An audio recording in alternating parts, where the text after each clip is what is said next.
불가리아 김홍희 선교사입니다. 오늘도 참으로 좋은 날입니다. 항상 불가리아 선교를 위해서 기도해 주신 토론토 수목교회 성도 여러분들에게 진심으로 감사드립니다. 현재 불가리아는 코로나 감염자가 매일 5,000명 정도 발생하고 있습니다. 교회 성도들도 교회 밖에서 감염되어서 고통당하는 성도들의 상당수가 있습니다. 다행히 그 교회 안에서는 감염자가 발생하지 않아서 15명 제한으로 매주 예배를 드리고 있습니다. 대중 집회와 전도 집회를 1년 이상 할 수 없어서 상당히 답답한 현실에 놓여 있습니다. 그러나 우리가 아무리 코로나가 전 세계로 휘몰아친다 할지라도 우리는 예수 안에서 날마다 승리할 수 있습니다.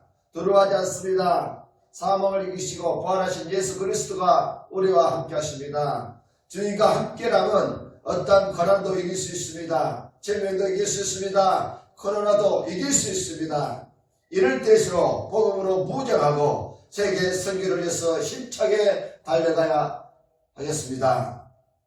오늘은 마태복음 9장 38절에서 50절 말씀을 가지고 결단코 상을 잃지 아니하리라 라는 제목으로 같이 은혜 받겠습니다. 어떤 소녀가 나쁜 사람에게 잡혀서 사창가에 팔려가게 되었습니다. 그때 한 남자가 그 소녀를 불쌍히 여겨서 많은 돈을 들어서 사창가에서 건져내었습니다. 시간이 지나 이 소녀는 중국의 한 유명한 사업가의 집에 시집을 가게 되었습니다. 그녀는 어릴 때 자신을 도와줬던 그 남자를 잊지 않고 찾아갔습니다. 그리고 그 남자가 사업할 수 있도록 많은 사업비를 지원해 줌으로써 은혜를 갚았다고 합니다. 그 사람 이름이 임사용인데 중국에서 큰 재벌이 되었습니다. 이것이 이 남자가 어린 소녀를 도와줌으로써 받은 은혜입니다. 이 여자는 어릴 때 받은 그 도움을 잊지 않고 은혜를 갚았던 것입니다. 이처럼 우리가 받은 구원은 이처럼 놀라운 것입니다. 만약 내 자녀가 정신적으로 시달린다면 정상적인 생활이 불가능할 것입니다. 그러면 온 가족이 그 자녀와 함께 정신적인 고통을 당하며 힘들게 생활을 해야 될 것입니다. 근데 예수 믿고 완전 치료받았다 한다면 그 은혜가 어찌 적을 수 있겠습니까? 인생을 고통스럽게 하는 이런 영적 문제는 전부 언제에서부터 출발합니다. 이런 언제 문제는 예수 그리스도의 복음만이 해결할 수 있습니다. 가정은 너무 고통스럽게 했던 영적 문제는 우리가 예수 믿는 순간 다 끝나게 됩니다. 그러므로 우리가 복음을 받았다는 것은 엄청난 축복이요 은혜입니다. 누군가가 복음을 받았다는 것은 오늘 주님의 말씀이 결단코 상을 잃지 않으리라. 그런데 이런 놀라운 복음을 대부분의 사람들은 잘 모르고 있다는 것입니다. 한 미국 선교사가 러시아의 한 공화국에서 한 아이를 입양하게 되었습니다. 오랜 시간 까다롭고 복잡한 입양 절차를 마치고 마침내 아이를 입양하게 되었습니다. 이제 선교사 부부의 얼굴에는 기쁨과 양자를 얻었다는 기쁨이 가득했습니다. 그러나 그 아이는 아직 입양이라는 의미를 전혀 이해하지 못했습니다. 자신이 신분이 입양하고 국적이 변했던 사실을 전혀 이해할 수 없었습니다. 양 부모가 자신을 입양하기 위해서 어떤 노력과 희생을 치렀는지 그 아이는 이해할 수 없었습니다. 그러나 성경의 눈으로 볼 때 이것은 그 아이 인생의 최고의 사건이요 축복이라는 것입니다. 이처럼 우리가 예수 믿고 구원받는 것은 인생 최대의 사건이요 축복입니다. 그러나 이런 엄청난 축복을 받았음에도 마음에 전혀 감동이 없을 수 있습니다. 이것은 우리가 아직 복음의 가치를 이해하지 못했기 때문입니다. 우리가 복음의 가치를 정작 느끼지 못하고 이해하지 못할 수 있지만 예수를 나의 구세로 영접한 사건은 우리 인생의 가장 놀라운 사건입니다. 하나님의 양자로 입양되었다는 것은 내 인생의 가장 극적인 사건이요 축복입니다. 이처럼 복음은 모든 영적 문제를 해결하는 실제적인 능력입니다. 공부도 많이 하고 품위와 인격을 갖춘 한 여자가 저에게 찾아왔습니다. 그 여인은 사춘기 때부터 항상 마음이 불안하고 답답하고 죽고 싶다는 생각이 있었다고 합니다. 지금은 좋은 남자를 만나서 행복하게 결혼 생활을 하고 있는데도 불구하고 그녀의 마음속은 늘 답답하고 불안하고 죽고 싶다는 생각이 사로잡혀 있었다는 것입니다. 어떻게 하면 빨리 죽을 수 있을까? 어떻게 하면 춤을 떠날 수 있을까? 늘 그런 생각을 그녀는 했다는 것입니다. 근데 이 여자에게는 남편이 모르는 영적 문제로 그녀는 시달리고 있었던 것이지요. 그런데 어느 날 복음을 듣고 예수 그리스도를 영접했는데 그 병이 깨끗이 나았어요. 그래서 그녀는 너무 신기하고 놀라서 이제 예수를 누구든지 만나는 사람들에게 예수 그리스도의 복음을 전하기 시작했습니다.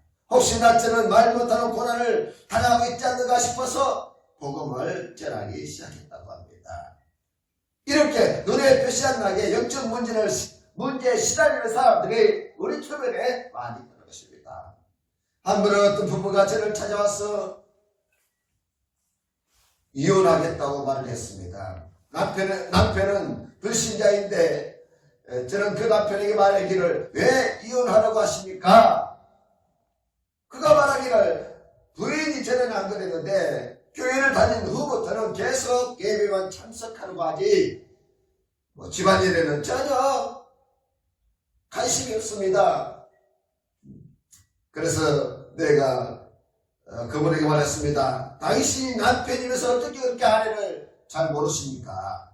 당신의 부인은 오래전부터 굉장히 시달리고 있었습니다. 그랬더니 그 부인이 대답하기를 맞습니다. 걔는 전부터 시달리고 있었습니다. 이 남자와 살면 괜찮을 줄 알았는데 오히려 더 심하게 되었습니다. 왜냐하면 결혼하면 부담이 더 커지기 때문에 당연히 시달리게 되는 것입니다. 이 여자가 표시가 안 돼서 그렇지 결혼을 해서 더 시달리고 있었던 것입니다. 그런데 남편은 아내가 그렇게 시달리고 있다는 것을 전혀 눈치채지 못하고 있었던 것이지요. 그러다가 우리 교회 가서 복음을 듣는 때마다 조금씩 치료되는 것을 경험하게 되었습니다.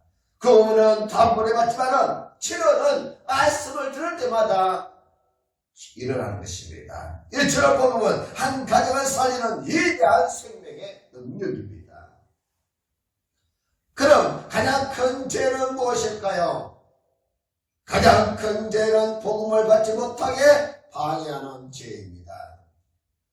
41절에 누구든지 너희를 그리스도에게 속한 자라 하여 물 한 그릇이라도 주면 내가 진실로 너에게 이르노니 그가 결단코 상을 잃지 않으리라.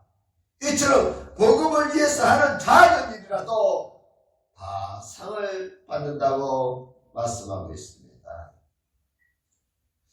선지자의 이름으로 선지자를 영접하는 자는 선지자의 상을 받을 것이요 의인의 이름으로 의인을 영접하는 자는 의인의 상을 받을 것이라고 마태복음 10장 41절에 말씀하고 있습니다.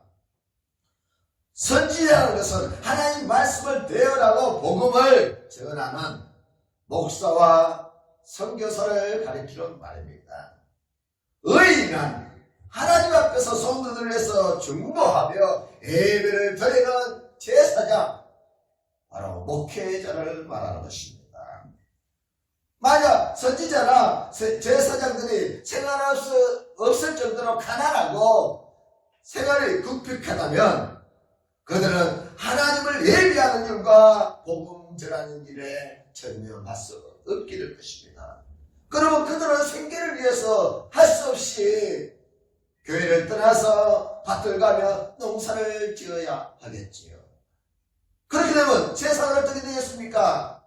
복음 전한 자가 없고 하나님께 예배 드릴 자가 없다면 인류 역사는 결국 종말을 맞이하게 된다는 것입니다. 실제로 이스라엘 백성들이 역사에 보면 11조와 헌금을 하나님께 드리지 않아서 제사장들과 선지자들이 그 사명을 감당하지 못하고 세상에 나가서 농사지으며 생계를 이어가는 그런 불행한 때가 있었습니다. 그 결과 어떻게 됐을까요? 이스라엘 나라는 로마 식민지가 되고 결국 나라는 망하고 말았던 것입니다. 그래서 교회가 복음 전하는 일과 예비하는 일에 전념하시도록 우리는 힘을 모아서 11조와 헌물을 힘써 드려야 합니다. 그래야 교회가 살고 여러분의 가정이 살고 여러분의 산업과 이 나라가 살 수 있는 것입니다. 분명히 성경에 선지자와 제사장이 받을 상을 함께 받는다고 주님께서 약속하셨습니다. 42절에 또 누구든지 나를 믿는 이 작은 자 중에 하나라도 실족하게 하면 차라리 영자 맷돌을 그 목에 매어 바다에 던지는 것이 나으리라. 그냥 사람을 물에 던지면 올라오지면은 맷돌을 목에 매달아 물에 던지면 다시는 뜨지 않는 것입니다. 그런데 이 복음을 방해하여 못 믿도록 하는 행위는 마치 이와 같다는 것이지요. 마치 사람을 연자 맷돌을 메어서 강물에 빠뜨리는 것과 같다는 것입니다. 그러므로 복음을 받지 못하도록 방해하는 것이 얼마나 무거운 죄가 되겠습니까? 43절에 만일 내 손이 너를 범죄하게 하거든 찍어버리라. 장애인으로 영생에 들어가는 것이 두 손을 가지고 지옥 곧 꺼지지 않는 불에 들어가는 것보다 나으리라. 이 말씀은 유대인들이 늘 가르치는 율법을 가르치는 말씀입니다. 유대인들의 법대로 하면 눈에는 눈, 손에는 손으로 갚아야 합니다. 그렇다면 지옥 가게 한 죄는 얼마나 되겠느냐? 오늘 본문을 우리가 오해하면 안 됩니다. 눈이 잘못했다면 그 눈을 다 뽑아야 한다는 것은 유대인들이 가르치는 법이라는 것입니다.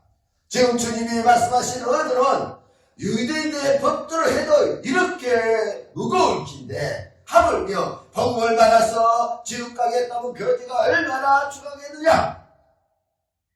너희들 법대로 손을 지은 죄는 그 손을 잘라버리는 것이 더 낫지 않겠느냐? 손을 안 자르고 지옥 가는 것보다 손 자르고 지옥 안 가는 것이 더 낫지 않겠느냐? 왜냐하면 유대인들이 그 손 가지고 지옥 간다고 하니까 지금 주님께서 그렇게 말씀하시는 것입니다. 유대인들은 행동을 착하게 하면 천국 가는 것이고 범죄하면 행동을 바르게 하지 않으면 지옥 간다고 그렇게 알고 있었다는 것입니다. 지금 예수님의 질문이 만약 손이 잘못해서 그 손을 잘라버릴 정도라면 그렇다면 사람을 지옥 가게 한 죄라면 너희가 어떻게 하겠느냐? 그 죄가 얼마나 중하겠느냐? 우리가 유대의 법들을 한다면 언제나 한 사람이 얼마나 있겠습니까? 만약 남의 밭에 가서 사과를 하나 따먹었다면 그 일을 다 뽑아버려야 하고 두 눈이 도둑질을 하는 것을 봤다면 두 눈을 뽑아야 하고 손과 발이 도둑질하는데 동물 주었다면 손과 발을 다 잘라버려야 하고 머리가 죄짓는 생각을 했다면 이 머리도 잘라버려야 합니다. 그래서 예수님의 질문이 그렇다면 지옥 가게 한 죄가 얼마나 중하겠느냐? 그래서 가장 큰 죄는 복음 전하지 못하게 방해하는 죄라는 것입니다. 사람들이 복음을 받지 못하도록 방해하는 죄가 가장 무서운 죄라고 지금 주님이 말씀하고 계십니다. 또한 가장 큰 죄는 선행을 하면서 복음을 막는 것입니다. 유대인들은 착한 일과 구제를 많이 하면서 복음을 가로막았습니다. 지금도 유대인들은 얼마나 경건하게 살아갑니까? 경건한 유대인들은 사철, 금은 옷과 금은 모자를 쓰고 평생 그것으로 살아갑니다. 이렇게 경건하게 검소하게 살아갑니다. 우리처럼 패션이나 유행을 따라서 사철 다른 옷을 입는 것이 아닙니다. 그들은 항상 검은 옷, 검은 모자로 아주 검소하게 사는 것이지요. 그런데도 이스라엘 나라가 로마에 의해 망한 이유가 무엇입니까? 그 이유는 착한 일을 하면서 복음을 막았던 죄입니다. 그들은 메시아 죽이는 일에 앞장섰습니다. 그들은 예수가 메시아인 것을 지금도 인정하지 않고 있습니다. 그 복음 나는 죄로 결국 나라가 망하게 됐다는 것입니다. 그럼 가장 축복받는 길이 무엇일까요? 세상 살리기 위해 복음을 전하는 것보다 더 큰 상급이 있다는 것입니다. 38절에 요한이 이렇게 말합니다. 예수께 여짜오되 선생님, 우리를 따르지 않는 어떤 자가 주의 이름으로 귀신을 쫓는 것을 우리가 보고 우리를 따르지 아니함으로 금하였나이다. 예수께서 이르시되 금하지 말라. 내 이름을 의탁하여 능한 일을 행하고 적시로 나를 비방할 자가 없느니라. 제자도 아닌 사람이 예수 이름으로 귀신을 쫓아내면 주님 어떻게 해야 합니까? 예수님의 대답이 그들이 제자가 아닐지라도 복음 전하는 일을 하지 말라. 왜냐하면 복음 전하는 일은 바로 사람 살리는 일이라는 것입니다. 사람 살리는 것이 하나님의 뜻이요 우리 주님이 그 일을 위해서 이 땅에 오신 것입니다. 41절에 누구든지 너희를 그리스도에게 속한 자라 하여 물 한 그릇이라도 주면 내가 진실로 너에게 말한다. 그가 결단코 상을 잃지 않는다. 이 얼마나 놀라운 말씀입니까? 내 그리스도의 복음을 전하는 일 때문에 상을 받게 됩니까? 그것은 복음이 바로 사람을 살리기 때문입니다. 복음이 가문에 하려는 영적 문제를 해결하는 것입니다. 복음만이 가문에 하려는 죄와 저주를 해결하는 것입니다. 복음만이 가문의 역사는 사탄과 귀신의 권세를 무너뜨리는 것입니다. 복음만이 살 수 있습니다. 복음이 희망입니다. 사실 유대인들을 겉으로 눈에는 눈, 이에는 이, 그 죄값을 갚아야 합니다. 그런데 실제로 예수 그리스도가 이 법대로 우리 대신 십자가에 죽으셨습니다. 우리가 받아야 할 죄와 저주를 십자가를 통해서 다 해결하신 것입니다. 이것이 얼마나 놀라운 일입니까? 그렇다면 이 복음을 전하는 것은 우리에게 가장 복되고 영광스러운 일입니다. 참으로 복음 전파를 위해 사용된 물 한 그릇도 상을 잃지 아니하리라. 주님은 우리가 이 주님의 의장을 굳게 붙잡아야 합니다. 주님의 약속은 변함이 없습니다. 사람은 약속을 해놨고도 능력이 없어서 그 약속대로 지키지 못할 수 있지만 우리 주님은 전능하신 하나님이시기 때문에 약속은 반드시 지키시는 분이십니다. 한나의 대통령이 주는 상도 얼마나 자랑스럽고 가문의 영광이 됩니까? 하물며 하나님이 주신 상은 얼마나 크고 영광스럽고 영원하겠습니까? 복음 전하는 자에게는 결단코 상을 잃지 아니하리라. 그러나 복음을 가로막는 자는 노저비에서 가장 큰 죄가 된다고 말하고 있습니다. 그러면 이제 어떻게 우리가 신앙생활을 바르게 할까요? 먼저 생각을 예수 그리스도에게 맞춰야 합니다. 지금까지 모든 생각을 이제 바꿔야 합니다. 유대인에게 주신 메시지가 마태가 기록한 마태복음입니다. 마태복음 1장부터 4장에 보면 메시아가 어떻게 태어날 것인가를 이야기하고 있습니다. 그리고 마태복음 5장부터 7장에 우리가 생각을 완전히 바꾸라고 이야기하고 있습니다. 마음이 가난한 자, 애통한 자, 온유한 자가 복이 있다고 말하고 있습니다. 쉽게 말해서 예수 그리스도를 믿고 의지하는 자가 복이 있다는 것입니다. 지금까지 사람을 의지하고 환경을 의지했습니까? 이제 예수 그리스도만 믿고 의지하십시오. 그분 앞에 무릎을 꿇으십시오. 그분을 위해서 헌신하십시오. 바로 그것이 복받는 길이라는 것입니다. 기도의 분량이 중요한 것이 아니라 길든 짧든 바르게 기도하라고 성경은 말하고 있습니다. 이방인처럼 무엇을 먹을까 무엇을 입을까 그런 거 걱정하지 말고 죽은 것 기도하지 말고 너희는 먼저 그의 나라와 그의 의를 구하라. 그리하면 모든 것을 더하여 주시리라. 우리가 복음을 가진 자라면 생각부터 바꿔야 합니다. 신앙생활 잘하는 사람은 기도 제목이 그의 나라와 그의 의를 먼저 구하는 것입니다.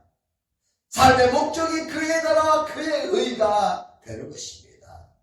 먹어도 무엇을 해도 항상 삶의 목적이 그의 나라와 그의 의가 되는 것입니다. 이것이 바로 신앙생활을 잘하는 사람들의 삶의 모습이에요.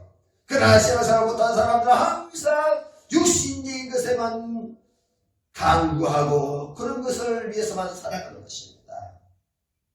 그래서 그런 사람들은 안 주면 낙심하고 주어도 쉽게 넘어지고 시험에 드는 것을 우리가 보게 되는 것입니다. 그래서 신앙생활 잘하는 사람은 기도부터가 바르게 한다는 것이에요. 이것이 맞느냐 안 맞느냐 율법 싸움하지 말고 내 눈에 털포부터 뽑아라고 말하고 있습니다. 남의 눈에 있는 티를 찾아오려고 하지 말고 먼저 내 눈에 털포를 찾아내라는 것입니다. 이렇게 복음이 무장된 사람의 생각이 이렇다는 것입니다. 복음으로 무장된 사람은 항상 복음을 통해서 내 자신을 보고 이웃을 바라보는 것입니다. 먼저 내 허물이 보여야 다른 사람의 허물을 볼 때 불쌍히 여기고 사랑하고 도와주게 될 것입니다. 그러나 내 허물은 보이지 않고 남의 허물만 보는 사람들은 항상 남을 경계하고 심판하게 되는 것이지요. 그래서 빨리 복음 가진 우리가 복음으로 무장하고 있다고 생각부터 바꾸라는 것입니다. 마태복음 8장에 복음 가진 자라면 이제 기초적인 고난에서 빠져나오라고 말씀하고 있습니다. 귀신 들린 자, 병든 자, 영적 문제 있는 사람들은 이런 문제를 먼저 복음을 통해서 해결받아라. 경제 문제, 가정 문제를 먼저 복음으로 해결하라고 말하는 것입니다. 이런 기본적인 문제를 우리가 먼저 해결해야만이 인생을 바르게 복되게 건강하게 살아갈 수 있습니다. 우리는 복음을 가졌기 때문에 예수 그리스도가 십자가에 죽으시고 부활하심으로 안전한 승리를 거두었기 때문에 우리가 합법적으로 복음 가지고 싸우면 이런 기본적인 문제에서 해방을 받고 승리를 거두게 되는 것입니다. 마태복음 9장부터 10장에 복음 가진 자라면 이제 축복의 밭을 보라고 말하고 있습니다. 현장의 주수의 밭이 어마어마하게 나타나는 것입니다. 주수의 밭이 복음 가진 우리에게는 바로 축복의 현장입니다. 빨리 생각을 바꾸고 세상의 주수의 밭들을 바라보면서 우리가 달려나가야 합니다. 복음 들고 가서 그 주수를 거둬 드려야 합니다. 하나님은 마지막 때에 주석들을 찾고 있는 것입니다. 그리고 눈을 크게 뜨고 그 밭을 자세히 보라고 봐야 합니다. 그냥 밤만 보지 말고 밤밑에 숨겨진 보화를 바라봐야 합니다. 시가작도 무시하지 말고 큰 나무가 될 것을 믿고 바라보고 투자하는 것입니다. 주님 오실 때가 심히 가까웠습니다. 우리는 열심히 주수해야 합니다. 우리가 복음 전할 때 수많은 사람들을 살리게 될 것입니다. 28년 동안 저는 선교지에서 복음을 전했습니다. 이것은 전적으로 하나님의 은혜요. 토론토 수도교회에서도 여러분들의 기도와 사랑의 수고로 이루어진 결과입니다. 하나님께 영광 돌리며 또한 성도 여러분들에게 진심으로 감사를 드립니다. 우크라이나 불간에서 복음의 씨를 뿌리고 많은 추수를 거두게 되었습니다. 지금도 계속되는 추수를 바라볼 때 나에게는 그것이 큰 기쁨이요 영광입니다. 그 일을 여러분들도 같이 했기 때문에 선교사가 받는 상을 여러분도 동일하게 받게 될 것입니다. 현재 여러분의 삶의 현장이 삶의 모습이 힘들고 어렵습니까? 먼저 그의 나라와 의를 구하십시오. 하나님은 하나님의 방법으로 우리의 필요를 채워주십니다. 우리가 주의 일을 하면 주님은 우리를 위해서 일하십니다. 그리고 우리에게 필요한 건강도 지혜도 물질도 채워주실 것을 믿습니다. 예수님은 그리스도의 증거로 사망을 이기시고 부활하셨습니다. 그래서 우리가 복음 가진 사람이라면 지금부터 예수 이름으로 기도하면 응답을 받습니다. 복음 가진 우리가 복음 가지고 지금부터 복음 전하면 성령이 우리의 삶 가운데 역사하시는 것입니다. 지금도 복음 전하는 현장에는 성령의 역사로 귀신이 쫓겨나고 병자가 치료받고 사람들이 회개하고 예수님을 영접하는 구원의 역사가 일어나고 있습니다. 그래서 우리는 가문에 머물지 말고 복음 가지고 새롭게 출발하십시다. 남은 생애를 복음을 위해서 올인하십시다. 이것이 가장 가치 있는 인생, 절대 후회하지 않는 멋진 인생이 되리라고 저는 확신합니다. 그렇게 믿습니다. 이제 말씀을 마무리하겠습니다. 복음만을 따라가십시오. 그리고 결단코 상을 잃지 아니하리라. 이 두 말씀을 붙잡으십시오. 복음만이 사는 길입니다. 복음만이 세상을 살리는 길입니다. 그러면 그 일을 할 때 결단코 상을 잃지 아니하리라. 주님의 분명한 약속입니다. 오늘 여러분에게 어떤 어려움을 통해서 고난당한 신분이 있습니까? 또 학생들 중에서는 공부하다가 낙심하는 사람이 있습니까? 직장생활하면서 낙심하거나 절망한 사람이 있습니까? 인생 전체를 보고 복음을 붙잡으시기를 바랍니다. 어떤 문제도 고난도 어려움도 다 지나가게 됩니다. 그런 것은 하나님께서 나를 준비시키기 위한 한 과정에 불과한 것입니다. 그러므로 이제부터 그의 나라와 의를 바라보고 그것을 추구하며 인생을 투자하십시오. 결단코 상을 잃지 아니하리라 주님께서 약속하셨습니다. 주님의 약속이라면 우리가 믿을 수 있습니다. 그러므로 이제부터 마음을 새롭게 해서 인생을 새롭게 출발하시기를 주님의 이름으로 축원해 드립니다. 아멘.